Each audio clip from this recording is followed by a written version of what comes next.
Ang mabuting balita ng Panginoon ayon kay San Mateo. Isang araw ng pamamahinga, dumaan sina Jesus sa triguhan. Nagugutom ang kanyang mga alagad noon, kaya't sila'y kumuha ng mga butil ng trigo at kumain niyon. Nang makita ito ng mga Pariseo, sinabi nila sa kanya, "Tingnan mo ang ginagawa ng iyong mga alagad." Mahigpit iyang ipinagbabawal sa kautusan sa araw ng pamamahinga. Sumagot si Jesus, "Hindi ba ninyo nabasa ang ginawa ni David nang magutom siya at ang kanyang mga kasama? Pumasok siya sa bahay ng Diyos, kumain ng tinapay na handog at pinakain din niya ang kanyang mga kasama. Labag sa kautusan ang ginawa nila sapagkat ang mga pari lamang ang may karapatang kumain niyon.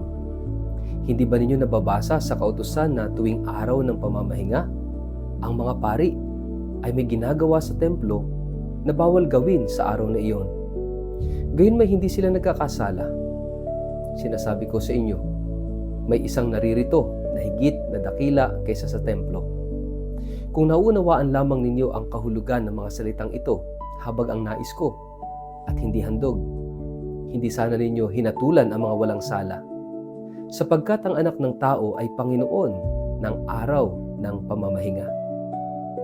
Ang mabuting balita ng Panginoon. Word of the day, hear what God has to say.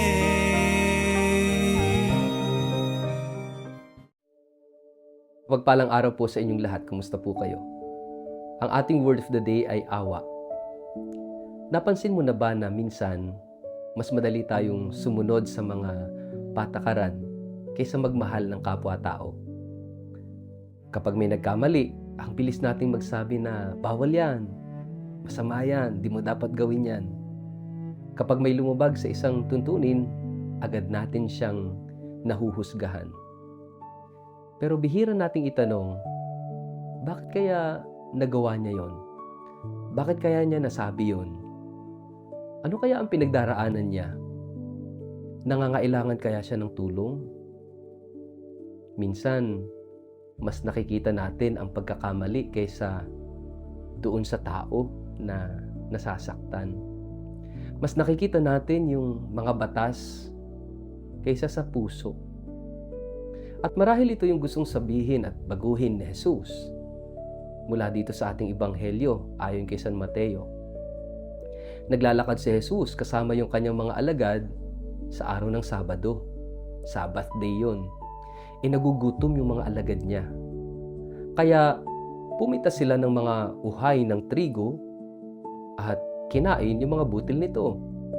Nakita ng mga Pariseo at agad silang nagreklamo.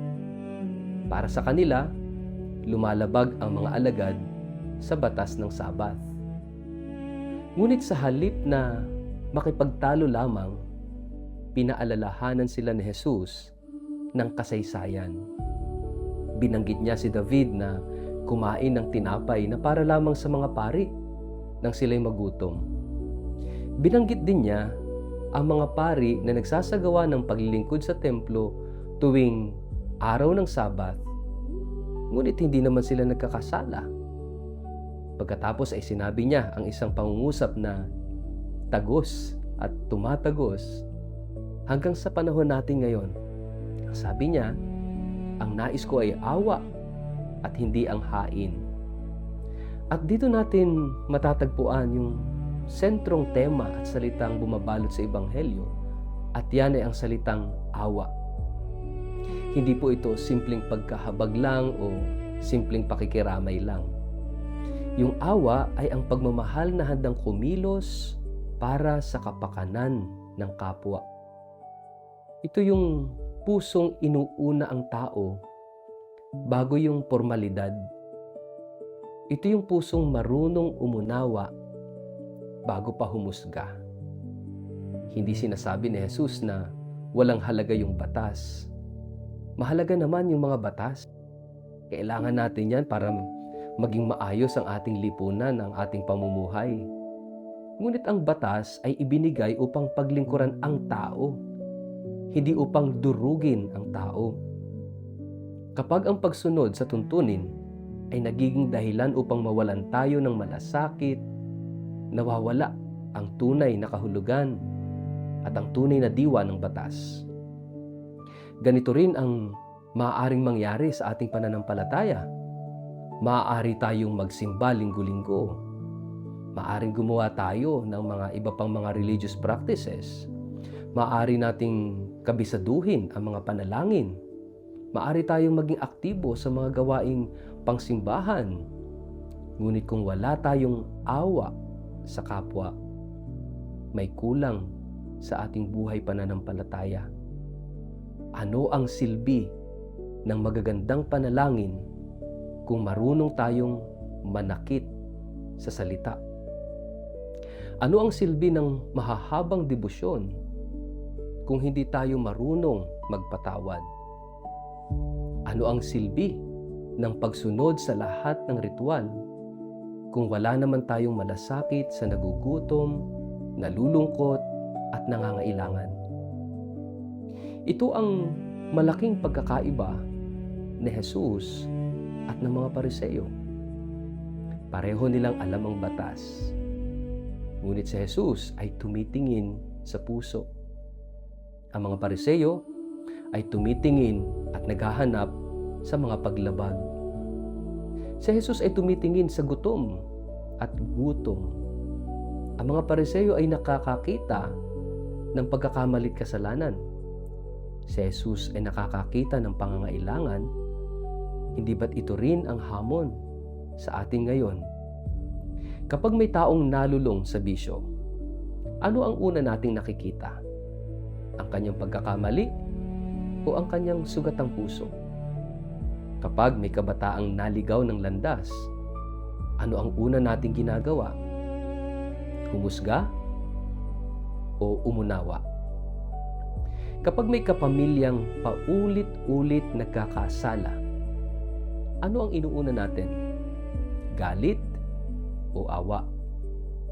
Hindi ibig sabihin ng awa ay kinukonsinti natin yung mali o yung mga pagkakamali. Ang tunay na awa ay tumutulong sa tao upang makabangon sa pagkakamali at magbago. Ito ang ginagawa ng Panginoong Jesus. Mahal niya ang makasalanan, ngunit inaanyayahan niya itong magbagong buhay. Narito ang pinaka magandang naisabihin at ipaabot sa atin ng ating ebanghelyo sa araw na ito. Madalas nating iniisip na ang kabanalan ay nasusukat sa dami ng ating ginagawa para sa Diyos. Ngunit ipinakikita ni Jesus na ang kabanalan ay nasusukat din sa paraan ng ating pakikitungo sa tao. Ang taong tunay na malapit sa Diyos ay nagiging maawain tulad ng Diyos. Ang tunay na pagsamba ay hindi natatapos sa loob lamang ng simbahan pagkatapos ng misa. Nagpapatuloy ito sa bawat kilos ng kabutihan, sa bawat pagpapatawad mo sa iyong kapwa na nagkasala sa iyo, nakasakit sa iyo, nakasira sa iyo, sa bawat pagtulong mo sa kapwa kahit hindi mo kilala, sa bawat pag-unawa mo kahit nasasaktan ka. Kapag ang ating pananampalataya ay nagiging daan upang mas mahalin natin ang ating kapwa, doon natin tunay na nauunawaan ang puso ni Kristo. Kaya nga sa araw na ito, inaanyayahan tayo ni Jesus na suriin ang ating puso. Mas mahalaga ba sa akin ang pagiging tama kaysa sa pagmamahal? Mas mabilis ba akong manghusga kaysa sa umunawa? Mas madali ba akong pumansin ng pagkakamali kaysa magbigay ng pag-asa? Kung oo, marahil ay muli nating kailangang marinig yung sinasabi ng ating Panginoong Jesus. Ang nais ko'y awa at hindi handog o hain. Kaya tandaan natin yung salitang awa. Mula sa araw na ito at sa mga susunod na araw ng ating buhay. Kapag ang awa ang naghahari sa ating puso, hindi mawawala ang katotohanan. Sa halip, ang katotohanan ay maipapahayag ng may pag-ibig. At kapag ang ating pananampalataya ay nakaugat sa awa, magiging mas kahawig natin si Kristo. ang Panginoong hindi lamang nagturo ng pagmamahal, kundi siya mismong naging larawan ng walang hanggang awa ng Diyos. Patuloy nating pagnilayan at magtanong tayo sa ating mga sarili. Sa ating pang-araw-araw na buhay, mas kilala ba ako bilang taong mahigpit sa mga patakaran o bilang taong may pusong maawain? Paano ko maisasabuhay ang awa ni Kristo sa isang taong nangangailangan nito ngayon? Sa ngalan ng Ama at ng Anak at ng Espiritu Santo. Amen. Panginoong Jesus, salamat po sa iyong pusong puno ng awa at malasakit.